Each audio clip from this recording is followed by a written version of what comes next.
এই 8টি গ্লাসের মধ্যে একটি গ্লাসে বিষ মাখানো আছে। আর এরা এই বিষ মাখা জল খাওয়ার জন্যই বসে আছে।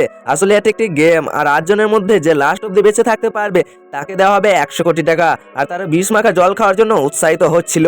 তখনই সবাই এক একটি করে গ্লাস উঠিয়ে নেয় এবং ভালো করে দেখতে থাকে। এটি এমন একটি বিষ যার আছে না রং আর না আছে স্বাদ। তখনই এই লোকটি হঠাৎ করে গেমটি থামিয়ে দেয় এবং গ্লাস পরিবর্তন করার কথা বলে। তখনই এই মোটা মেয়েটি ভাবে তার সঙ্গে গ্লাস পরিবর্তন করে নিই আমি। তখনই তারা দুজন মিলে গ্লাস পরিবর্তন করে নেয়। আর পরিচালক বলে যে তোমরা যদি শেষবারের মতো গ্লাস পরিবর্তন করতে চাও তাহলে করতে পারো। তখনই এই টাকলু লোকটি সাদা ড্রেস পরা লোকের সাথে গ্লাস পরিবর্তন করে নেয় এবং তারা সেই জল পান করে নেয় আর একে অপরের দিকে তাকাচ্ছিল। তাকাতে তাকাতে হঠাৎই এই লোকটির গলাতে যন্ত্রণা হতে শুরু করে দেয় আর সে সহ্য করতে পারছিল না। তাই সে বসে থাকতেও পারছিল না, সে লুটিয়ে মাটিতে পড়ে যায় এবং পড়ে যাওয়ার পরিবর্তে সে মৃত্যুর পরিবর্তে সে একটি লোকের দিকে তাকাচ্ছিল, কারণ এই তাকে জল দিয়েছিল। তো বন্ধুরা, পার্ট 2 দেখার জন্য লাইক এবং